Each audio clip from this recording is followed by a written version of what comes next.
Welcome to another episode of Women of Color in Intimate Conversation. I'm your host, Deneen L. Garrett, and it's been a while. I have not dropped an episode since April, and still you're listening. So thank you so much for that. So today's conversation was originally recorded for CAA Conversations. CAA later shifted to a panel-only format and chose not to release individual interviews. I'm proud to share this important dialogue independently. So here we go. Hello and welcome to CAA Conversations. I'm your host, Deneen L. Garrett. I'm continuing my series, Black Women in Art, Restoring the Canon, centering Black women in art history. In these 30 to 45-minute conversations, we explore how Black women have been historically excluded from the art historical canon. And we focus on how educators, curators, scholars, and cultural leaders are working to restore that narrative. Our goal is to highlight strategies for integrating Black women into curricula, exhibitions, collections, and creative industries in ways that are both sustainable and transformative. And I'm thrilled to be joined today by Melanie Brister, whose expertise spans art, theater, film, fashion, PR, and partnerships. With experiences across leading institutions and creative industries, including Sotheby's, Mocha, and Moda Operandi, Melanie brings a powerful perspective on how storytelling, brand collaboration, and cross-sector partnerships can elevate the visibility of Black women in art. I love how we met last year at the Art Melanated Summit in West Hollywood, and now we're here, continuing that dialogue about how creativity, culture, and representation intersects to shape the future of art. Melanie, welcome to CAA Conversations. Thank you for having me. I'm so happy to be here. I'm very excited, and I really appreciate you for thinking of me for this. Yes, absolutely. So let's start with your journey. What first drew you to working at the intersection of art, fashion, and media? Um, my childhood. I grew up watching a lot of classic movies, going to museums, and just being surrounded by a love of creativity and the creative arts. And it it fulfills like every facet of my life. So not just professionally, but just like my own creative output and then like my daily activities, whether I'm going to an art opening or a film screening or a play. So it's all intermingled. It's just the way I want to experience life is through the creative lens of life. I think storytelling, especially through visual elements, is such a it's it's so beautiful, and it's like truly a gift that we even have the ability to experience creativity, whether it be watching a classic movie or an old photograph and looking at individuals in that period of time, how they dressed, how they interacted, how they were speaking to one another, the tone, the style of the time, or looking at a painting and seeing the reflection of whether it be a historical moment from 60 years ago to capturing a moment now. And I love all aspects of creativity. So I started initially as a painter. I had dreamed of being a fashion designer at one point, and I grew up watching old Hollywood movies because my grandmother was an extra in old Hollywood movies. So I kind of just like bounced between my love of all of those things. What else? I'm like, where else do I go with this? Because I could go in so many different directions. I know. Well, so you did mention growing up. And so what I love about what you're sharing is that this is something, you know, how when, we're kids and we're like, what do you want to be when you grow up? It sounds like what you wanted to be when you were a kid is what you are, what you became. And it just progressed from being a child through now. Yeah, I mean, I just in general want to be around creativity. It's just I don't know. I think one of the most penultimate experiences of the human experience. Um, I think for me, my entry point was as a painter. And then and this was during my, my early years of kindergarten all the way through my, like, and what was it, like AP studio art or something in high school? I can't even remember, to studying painting in undergrad. And that was the time when I also started interning. I had interned at the Museum of Contemporary Art in Los Angeles, which is where I'm from. And that ultimately landed or resulted in a full-time job. But while I was an intern there, I went to a speaking engagement with Thelma Golden and Lorna Simpson. And that's when I was like, I love painting, but I love this experience of making exhibitions happen, marketing them, hearing these two Black women speak. And I'm going to switch from a studio art major to an art history major. And then I also double majored in media and film studies. And that's kind of like how that came together. I also want to give credit to my high school teacher who taught history from an art historical point of view. So he would teach our history class and then also provide paintings and other cultural moments that were happening at the time to give us context beyond just the words we were reading in the textbook. And that was also my first entry point into like visual culture's ability to tell our stories. Yeah, and so, a little segue, because you did mention two powerful Black women in art. Thelma Golden, she is the director of Studio Harlem. Studio Museum of Harlem, which is reopening next month. And Yeah, that's I know they're very having a big exciting. thing November 15th. So, Yeah. and then Lorna Simpson, artist. And as a matter of fact, I went to the Met a few weeks ago to see Lorna's exhibition, of course, and I keep calling it dandyism. Yeah. But Well, I never remember the actual name, but it's something to do with fine styling or whatever. But super fine. okay, thank you. It's like dandy is all that sticks with me, right? Because that's what it was about. And so when you were talking about Hollywood and your love from the old movies, I thought of Dorothy Dandridge. Is she one of the women who inspired you? Yes, because my grandmother was actually her stand-in in the movie Okay. Bright Road and Carmen Jones, and then appeared as a background actress in those movies. So my grandmother, who's no longer with us, but that was, kind of, I think I don't know, I'm just always in love with what these visual entities of the past can show us and tell us. And so definitely Dorothy Dandridge is one of them. I'm like, because of the film study side of me, I watch a ton of old movies. There's also an actress named Nina Mae McKinney. I'm not sure if you're familiar with her, but she's from like a set of old Hollywood films from the 30s called race films made by Oscar Micheaux. She's also known as the Greta Garbo, like the Black Greta Yeah. Garbo. And I find these women also interesting because I think they're the hidden figures of cinema that pave the way for the individuals that exist today, even if their roles.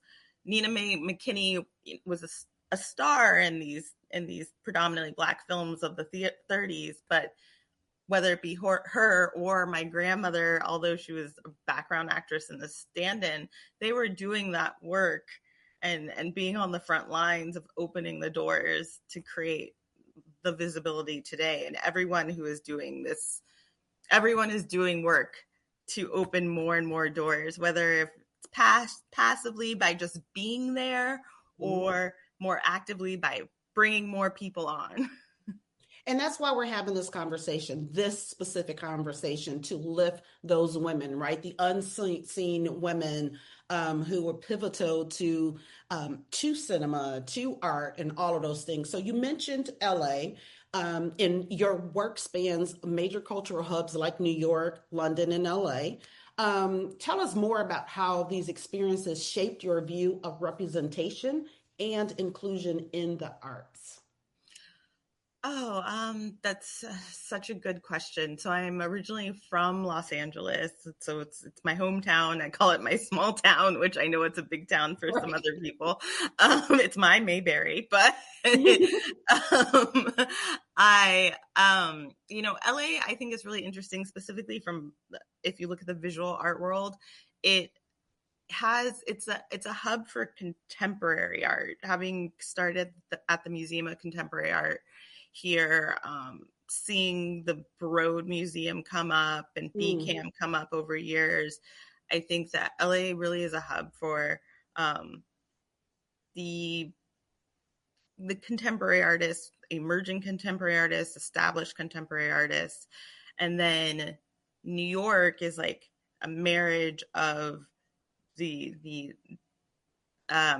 the legacy and the depths of the art world and contemporary art. So I mean that to say, I also worked at Sotheby's Auction House for a number of years, and that is headquartered in New York. And there's so many institutions and organizations that are there with like legacy and longevity and deep ties in the city. So you have that kind of old school aspect of New York, and then you have the new contemporary artists that are also based there.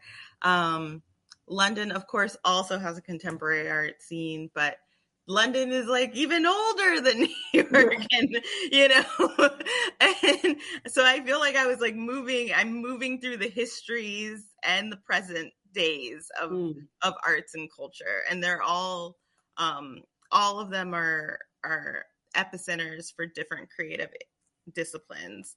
And I think of, for me at least, LA is entertainment and art. New York is, I mean, it's fashion, it's theater, it's art, and London has all of those things too. So I just feel so blessed to have been able to experience all those cities. And I always, anyone asks, it's like I always want to be in the epicenter of where creativity is possible. New York is my favorite of all the okay. places, though, Okay. but And I'll why take is it that? all of them. Um, New York. So I had a friend say this, and it sticks with me. New York, he said, New York moves at the pace of my ambition, Mm, and I was like, oh my god. You just spoke into my heart. wow. Yeah, yeah. He's a playwright, Zaylen Livingston. He has a play coming up in LA at the Geffen Theater, Table 17, and Cats, the Jellicle Ball is coming to Broadway in New York. But I I was just like, oh my god, that's why I love New York. The everyone is out, everyone is looking to congregate, everyone is looking to be a part of something, everyone is looking to support something. Hmm. Every conversation that I have, whether it be that you're like, oh my god, I got to move out of my apartment by the end of the month, and someone's like on the subway is like, I know of an opening, let me text my so and so, or you're saying to someone, hey, I really want to work on, I don't know, this I have an idea. And then that Yeah. person's like, oh my God, I want to be part of that idea. Let's meet tomorrow. It just moves at a rate. The creative energy moves at a rate that I haven't experienced in other places. Not to say that they're not creative. Hmm. That's why it's my favorite. Also, the accessibility and able to get around the city so easily. You just like, Yes. someone's like, can you meet in 20 minutes? And you hop on the subway. In LA, it's Right? like, can you meet in like 4 weeks? Oh my Because God. Yeah. Oh my, yes, that's exactly, yes. What he said is exactly that, right? Because I'm even thinking about myself. So I've dubbed myself like a, like a, I don't know, honorary New Yorker because I have conquered the subway. I've even driven in Manhattan. So, oh, right? Okay. So I that's, already know. I applaud you. Right, exactly. So, I already say that about myself. But yes, on the train and I love that. So that community, right, is what you're talking about. And that's, what we want to bring more attention to. So from your perspective, how are Black women in arts currently being represented or overlooked within the broader cultural landscape? I will say that I think from the time I started in the art world, to now until now, I definitely think I've seen a ton of progress. Mhm. Um, from being an intern, being the only Black person in the room, looking at Lorna and Thelma from afar, to or the only Black person on my team, to going to dinners and events celebrating Black women in the arts, to be able to have this kind of conversation, seeing more exhibitions, working at Sotheby's and seeing Black female artists' work come to market, seeing more collectors. Just all of these dialogues about Black women artists are so, I think, inspiring and meaningful to me. When I was younger in undergrad, I learned a lot about Black women artists like Renee Cox and Faith Ringgold and Betty Saar in my undergraduate studies. But now it's like I'm getting to talk to those artists, and I'm getting to see their work happen in action, which I think is so amazing. Um, then also, Amy Sherrill just had this amazing show at the Whitney. Yeah. Mickling Thomas had an amazing show that had traveled through a number of institutions. Recently, I just went to Bisa Butler's debut show in LA, and I am very excited for the broader visibility that I am seeing of these women, and I want it to continue. I want it to grow and to see more of it. There's chatter within our current administration that may not be in alignment with some of these things, but I'm still hopeful and positive that we're going to see more. I think it's also important that, like, while visibility is great, but I don't want it to just be about visibility. I also want it to be, I just don't want it to be one-off moments. I want these individuals to be celebrated for their arts as artists and their artistry and what they're creating, with a sense of longevity, in the same way that people look at, Picasso or or Georgia O'Keeffe, to name a woman artist. Yeah, so I feel hopeful. I'm glad to see more of it as I continue to grow. I know that there's moments of opposition that are happening now, but I believe in us. Absolutely, and so do I, and that's why these kind of conversations are important, right? So if not us, then who? And as you were talking, I do want to, point out that we're not just talking about Black women artists, we're also talking about Black women who are behind the scenes in art. And that's something that a lot of people don't know, right? They don't realize that, oh, they can see the artist, right? Because the art is hanging up. It's in a gallery, you see it, the name is attached. But you don't necessarily know about the Mel Bristers, the Thelma Goldens, in Detroit at the Detroit Institute of Art. We have Deneen DeQuinto, who's actually from the Bronx. And I know that she kind of grew up through working with Thelma. And then also Valerie Mercer, who is, they're both curators at the DIA, right? And so people don't necessarily know about them, right? Because they're behind the scenes. And so these conversations are important to lift them up. And I also want to point out, because you mentioned some names, like a few artists that I wasn't familiar with. And there's a book, it's by Lisa E. Farrington. It's Creating Their Own Image, The History of African American Women Artists. And I learned of so many more Black women artists in her book. So if you're wanting to know more about Black women artists, this is definitely a book to get. I started it and was so impressed. And, some of the names I knew, and I was very proud of myself for knowing those names, but there were so many more that I was not aware of. So, again, that's why we're having these conversations. And for those that write about these women, again, those that are in the front, right, as artists, and those who are back, making things happen. So, Yeah, wait, I yeah. have to chime in on that point because Mhm. I think it's so, so important. When I started what I was doing, I didn't really have a blueprint for what to do or for women who looked like me. And again, until I saw Thelma and Lorna in conversation. And there are so many Black women behind the scenes in creative spaces doing amazing things, whether it be, in the art world, fashion, theater, whether they be a playwright or a director or a producer and a curator, a gallery director. I work in PR and social media.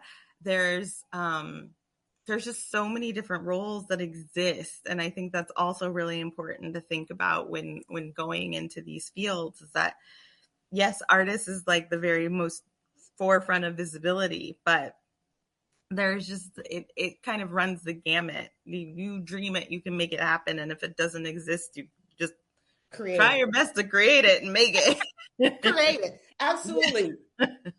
And so we are going to jump into your PR background, but I do want to point out, like, while you were talking just now, the name that came to mind is Issa Rae, right? She's one who's created it, built on tables and whatnot. And absolutely, if it doesn't exist, if they don't let you in, don't pull a chair out for you, etc., create your own. And that's what we're doing. And having these conversations again are raising awareness as to the opportunities that are out there.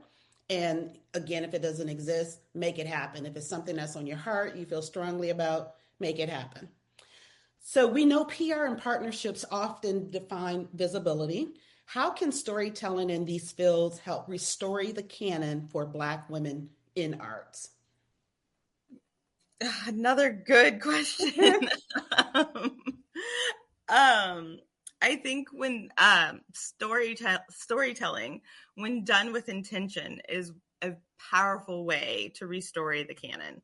So PR and partnerships, it's not just about, at least for me, the way that I do PR, I'm gonna be honest, the way I do PR is that it's not just about like garnering attention for that moment and that sake. It's about like creating the awareness, but actually like putting that message out there so people truly understand what is trying to be achieved, what this artist is making, positioning them as they are meant to be seen and not just them being a participant in this moment. There, I think PR is just, it's, the way I see it is a great storytelling tool. It's a great brand awareness tool. The way I see partnerships is for audience development and creating synergy among two areas, whether it be an institution and an individual, or a brand and an individual, that like creating these partnerships in a way that makes sense and promotes longevity and feels authentic and just gives voice to these individuals. I mean, we have so much history that centers on a particular segment of individuals, you know, males often. And so PR and partnerships, I think, just can give us more voice. And also, you know, depending on the right outlet and the right partner, I think they're just, it can create something that's like really beautiful in amplifying the objectives that one may have. Yeah, I hope that kind of answers the question. No, it absolutely does. I mean, and like you were saying, it amplifies, right? It Yeah. brings to a wider audience, and you know, and a different audience, right? When you do Yeah. lean into PR and when you lean into partnerships, because it's like, you know, I have my circle, you have yours, and let's get together, and now it's even larger, right? Like Yeah. your friends, I have my friends, let's get together. And so that's kind of like Yeah. what the PR and the partnerships do. It increase greater awareness and greater visibility. And it's about exposure. I think a Hmm. lot of people in general would be interested in things. They just don't know about them, or they don't know that they can experience them. That's not on their radar. Um, so how do you get that on individuals' radar, whether it be through PR, partnerships, social, editorial, storytelling? But I just, in general, I'm like, I went to a cool thing and I want everyone to know about this Right. cool thing, especially those who may feel underrepresented or not know that they are represented in these spaces. How do we get you to this cool thing? Right, absolutely, right. You have to let them know about it, right? And that's where that PR comes in. And so this next question, we kind of talked around it, but let's just go a little deeper into what role does cross-industry collaboration, art, fashion, and film, so all of your background, play in expanding access and visibility for these artists and those in the art? I think so the role is definitely about expanding audiences and increasing awareness, as we said before. But when an artist work enters new spaces that they're not typically in, like fashion and film, it reaches people who may have a love of arts and culture, or I mean, a love of culture and creativity, but they might not step foot in that museum where those artists are typically on display. It creates broader access. And then also, I think that there have been really interesting projects that have come up in the last like few years. I want to speak to just kind of some sort of, what am I trying to say? The collaboration to the very point that you were saying, actually. So, um, I know that Lorna Simpson recently, or not recently, a few years ago, shot or photographed Rihanna for Essence, and that's like you're bringing the visual artists to apply their creativity to a photo shoot and an editorial experience. That I thought was really interesting. I mean, magazines are kind of just known more so for fashion. Of course, the contents are those types of magazines. The content includes culture, but to bring on an artist to photograph the cover and the editorial, I think is really um, a great dialogue for people to have that new entry point into creativity. This is I have to bring this up because it's not a Black woman artist, but Titus Kapar's film Exhibiting Forgiveness. I don't know if you had a chance to see Yeah. that, but it's a beautiful film, and that is an example of an artist stepping into filmmaking. Mhm. And then you also have Harmonia Rosales, who just released her debut book, Chronicles of the Ori. And I love to see these artists kind of just expanding outside of I don't want to say outside of their craft because I think Yeah. it's part of their craft. Absolutely. It's an expansion of it, right? It's an evolution of their craft. Yes. And I absolutely love the movie. Actually saw it at the DIA.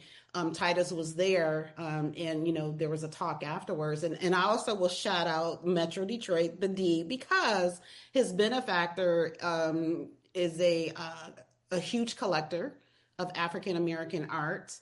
Actually had a gallery at the DIA. Oh, wow. Yeah, Sean Cotton, and he was, he the financial backer of the movie.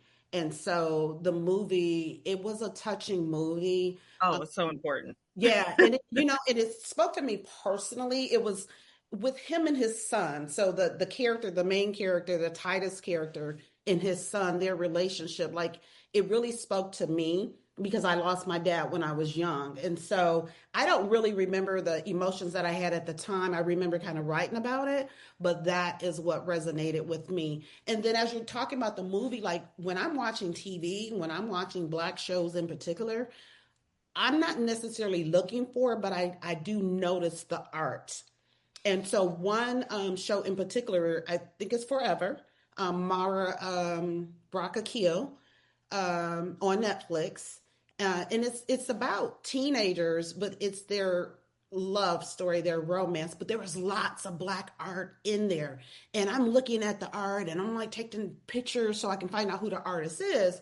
And actually, there is an article or something that's about the various artists that were in here, but that's another way, right? That's another example of collaboration. That's another way of people who wouldn't otherwise see that art, right? Because you don't go to galleries, you don't go to museums, but you watch TV. So guess what? Now you see this art and it may, catch your attention and you want to know more about it. And that's another entryway. And again, another example of the value of partnerships and collaborations. Yeah, exactly. I believe Julie Murraytu's work was featured in the film American Fiction. Oh, Um, and there's been a few. I have not seen the new show that you've Mm. mentioned yet, but I've heard that about the presence of art there, and I think that's really interesting. I think also other collaborations that come to my mind are Dior.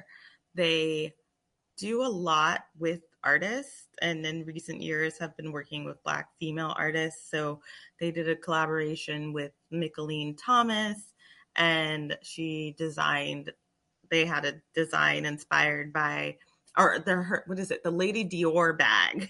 Mm.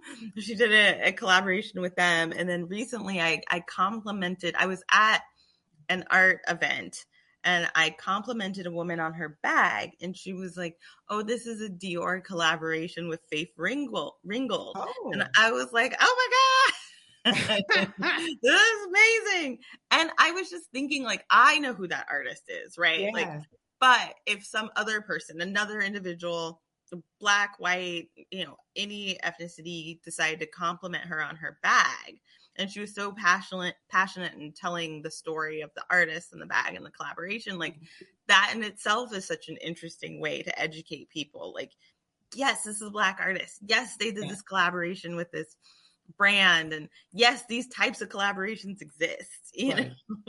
That's huge. That's huge. And so, you Yeah. mentioned earlier about sustainability, right? Wanting to sustain, not wanting just like a one-off or, just have a trend, think something that's happening. So how can partnerships between institutions, brands, and collectors create sustainable opportunities for Black women artists? And it sounds like the Dior collab is an example of that, but any other examples come to mind? I mean, I think in general, I'm very much not about like one and done Yeah. collaborations, and I've worked on them, right? And I've been in the rooms where I'm like, well, we invited so and so to this event, or we did this project with so and so. What's the next step? Can we continue this project? Can we do another project? Can we invite them to a like-minded project? And I think the fast-paced nature, depending on what organization you are working in, but Hmm. if you're working in, say, an auction house, which is very fast-paced, museums definitely have more like time to build out programming. But they're so fast-paced, and it's like, how do we keep, in my opinion, just naturally, I'm like, how do we keep these relationships going? So I think it's really important to think of partnerships not just as like a one-off collab, right? Think of it as a relationship, and these individuals are, you are continuously educating them on your world, on the offering, so that you provide them, and inviting them into an ecosystem in which that they can feel that they are a part of, and they're not just kind of being brought in for that moment and then discarded. Yeah. I No. feel very strongly about that. Absolutely. So, what examples have you seen of where it's been a collaboration, a brand, or cultural partnership has transformed a Black woman artist? Oh my god, I mean, that's such a, I'm gonna be honest, I know these collaborations exist, and I think that some of the ones I mentioned are that are like the Dior bag is a good Hmm. example because they have a commitment to engaging artists in that capacity. But I realistically just think brands need more of Yes. it. I think brands, institutions, I think that there's more. I don't even think there's an example that is enough. Yeah. Yeah. I No. think, you know, Again, the reason why we're having this conversation. yeah, I think, if I were in charge of something, and it started off as like, hey, let's do this exhibition with Hmm. someone, or let's invite this VIP to their exhibition. I would look at both individuals and be like, how do we re-engage them? How do Hmm. we create connectivity between the two of these individuals? How do we support the artists through other partnerships, speaking engagements, opportunities that just resonate with what they're doing? And then for this VIP client, making sure, or individual, that they are a part of that ongoing that's happening, and it's not just something that like they met once and then no one else wanted to make sure that relationship continued. But yeah, in general, I think brands should always do something. I think one of the brands now that as we talk about this that also comes to my mind is Gucci has their change makers program, Yes. and that is an ongoing program that they do every year supporting creatives. And I think if I would love to see more creative brands Mhm. support the next generation of creatives and the existing generation of creatives and the underseen creatives. Right. Like, Oh, absolutely. Absolutely. And that is a good example. So the change makers, as a matter of fact, a Detroit artist, O'Shawn Williams, he was the winner here in Detroit last year and oh, had a cool. mural. It was right across the street from the like Detroit Opera House, and he had a mural there, right? And so, as you're talking, and I'm thinking, and I'm wondering, and now what, right? And I don't know. There might be an answer to that, or maybe there's not an answer to that. Um, but that's great that you're saying what you're saying. And I want to kind of flip it around because, again, we're having this conversation for action to be taken. So, what you just said about you wished more of this, that, and the other was happening, let's kind of say it to the people who are in the seats to make it happen. This is what we would like you to do, or here are some things that you can do. And it reminds me of, and you, I'm sure you know about it because there's a physical location in Detroit, and excuse me, LA, but the Gathering Spot. So Ryan Wilson is one of the founders of the Gathering Spot. And he's, on Instagram and he's talking about some of what we're talking about as far as partnerships and collaborations and kind of what you mentioned earlier on about the administration and how some things are uncertain. But if you're in a seat, if you have a purse string, you have access to, you're an influence, you're able to influence people, etc. These are things that we want you to do, we need you to do in order to uplift and give black women in art, artists, gallerists, curators, whatever their position is, writers, etc., social media persons. This is what we need. This is how we elevate, and this is how we continue the conversations, and so that it's sustained and it's not a one-off. Yeah. One of the things, a project that I was really excited to work on while at Sotheby's, we had an initiative where we would engage collectors and people who are just art enthusiasts in a auction that would benefit a portion of it would benefit a charity of their choice. Mm-hmm. And at the time, I very much was like, we need to engage younger collectors as well, not just like the established people. Like, there are people who are interested in collecting art who don't like know where to start, or they just are interested in art in general. And I brought on Cynthia Revo to work with me on this collaboration, and it was, I don't know, to me it was like, okay, here's an art enthusiast who knows a ton about art. I mean, she really, really does know a ton about visual artists, and she's interested in this. And then we can make sure that a portion of this um, auction benefits Black women and mental health. And so to me, that's like the kind of dream project. And Yeah. then that went on to another initiative celebrating Black individuals across the diaspora and the arts, and engaging her and other individuals into that. And I'm yeah, I don't know, that kind of stuff gets me excited, inviting us and our interests in spaces that are not necessarily uh, aware about our interests in Yeah. these spaces. No, and you know what? And so I know that we're talking about women, but still these things are coming up, right? Because even if it's a male that's doing it, a woman can, and or it's an example or blueprint of what can happen. But even the NBA, a lot of NBA are players, they collect art and they're Yeah, starting to talk about it, right? So like Carmelo Anthony, he's loud and proud about it. And then Rich Paul, who is he's an agent, he has Clutch. He actually did something similar to what you were just talking about. He was a part of I think it's like curated contemporary or contemporary curated at Sotheby's. Yes, that's the exhibition. Is I'm that from it? Boston. Okay, so Yes. I went to last year, the one that he had curated at Sotheby's last year. And so Yeah. he happened to choose like four different black male artists that he featured. But that's another thing, right? And what I remember about it is, like you were saying, they're not people in arts, right? But they are collectors, they are lovers of art and whatnot. And so that's a whole nother area of people who are now getting interested in what I learned that Rich does that I love. And again, this is something actionable. When he's having conversations with his clients, he talks about art.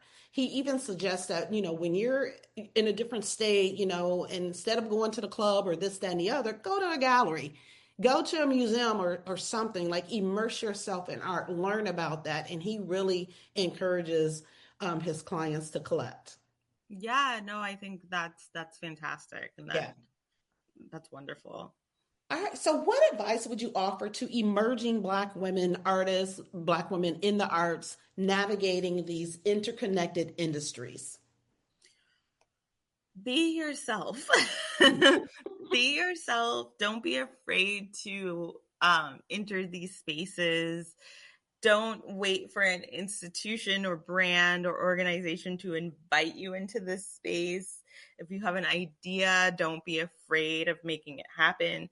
If you don't know how to make it happen, there might be other people who want to help you make it happen.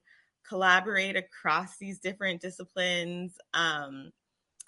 Show up where you can, where you know the individuals are that you need to be in dialogue with, but also invite them to the things that you're doing. I think also it's important to engage with people both that you look up to, but also people who are in your same like generation and growth period, should I say, Yeah. and people who are younger than you. I'm all for multi-generational collaborations. My friends range between like 28 and 82, so I'm like, I'm all for it. Okay. I want all the knowledge. Yeah. Yeah, and just like be your own advocate, but also I think speak in the rooms that you're in, speak onto other people that you think are amazing and worthwhile, and just like, I don't know, be fearless, which I think even if you're fearful while doing it, it's okay, because Yeah. I saw some statistic that was like, for all that we worry about what other people are thinking about us, they're really like thinking about themselves. So you should like stop worrying about other people because Right. they're doing the same thing. They're like, oh my god. Yeah. Right. Yeah, yeah. I know. Um, I know. I also, sorry, I want to jump back. I just want to highlight that I also recently worked on the Armory show this Hmm. year in New York, and what I really loved about it is so they have an executive director. Her name is Kyla, and she's amazing, and she's a Black woman. And then they brought on a number of curators for the different sections of the Armory show, and they included like Ebony Haynes, who also works for 52 Walker, and then Jessica Bell Brown, who's an executive director of the Institute of Contemporary Art at the Virginia Commonwealth University, and then Raina Lampkins Fielder, who works for an organization called Souls Grown Deep. And it was just between like Kyla McMillan as the executive director of the Armory Show and these curators. And of course, there was a bunch of other individuals of different identities who are also presently involved in different initiatives happening. But to see these Black women just involved in such a major art fair and being able to lend their expertise and curatorial vision was so impactful. And there were different events that also took place celebrating women of color and the Black Trustee Alliance for Museums. And I was like, this is a beautiful way of integrating Black females across different disciplines into this fair, and I would just love to see more of that across like everything. um so I wanted to shine a light on that because again, during this period of time, I'm like, yeah, this is great. I love this. I love it in general, but like, yes. Yes, right. Yes, I see myself across in different seats and whatever. It's a beautiful thing. And I love that. And like you said, open your mouth. Tell somebody what you're interested in, right? And you never know what doors would open. Like you said, sitting on the subway in New York, you mentioned something and then it turns into something else. So in Yeah. LA, go to the coffee shop or whatever, and have those conversations. Go to where the people are because things do happen. And again, that's what happened with us. We were at the art summit. You happened to come up to me and said some things to me, and we stayed connected on social media. And now look, reaching back out to you and learning. I'm learning about more women who are in this space, and then we're sharing that information with other people. And that's what it's about. Talk to people, connect with people, and you never know what will come out of it. Yeah, yeah, it's so important. And I think just sometimes I think, it's great to be all perfect and buttoned up and want to be perfect before engaging with these with people in general. But like life is lifing. Yes, it you life is lifing. So like when in doubt, just try and the saying, if at first you don't succeed, try again. Try again. you Yeah. And know? and be okay. Be Yeah. okay with it changing. Be okay with if this day you're like, oh, I want to do this thing, but then you're like, oh no, I kind of want to do something different. All of that is fine. Like you can change up at any point. You don't have to stick with any particular one thing. You can do multiple things. You can do a whole different thing, right? But just get out there and talk to people and share what you're interested in. Yeah, and that message of being able to change up is so important because I think Mhm. people, at least I can only speak more so to, I guess, kind of my peers, but I think applies to a lot of people. But like sometimes there's tunnel vision, and when your alignment with that tunnel vision does not happen, you start to have doubt, and that's just, I'm like, no, no, no. Sometimes you just got to pivot and take a different approach. No, for definitely, absolutely. And sometimes you'll find yourself that you may even end back at that one spot, right? You may Yeah. have gone down different roads and found yourself back to that particular spot. And again, it's okay. I mean, it's about you. It's about you knowing what it is that you want and doing what you can to get there and being okay with how you get there, right? It's not necessarily going to be a straight shot. It's not necessarily going to be the way that you thought. But just stay true to what it is that you want. And again, it's okay if it changes. Yeah, That's okay. exactly. So, as you imagine the future of the art world, what would a truly inclusive and representative canon look like to you?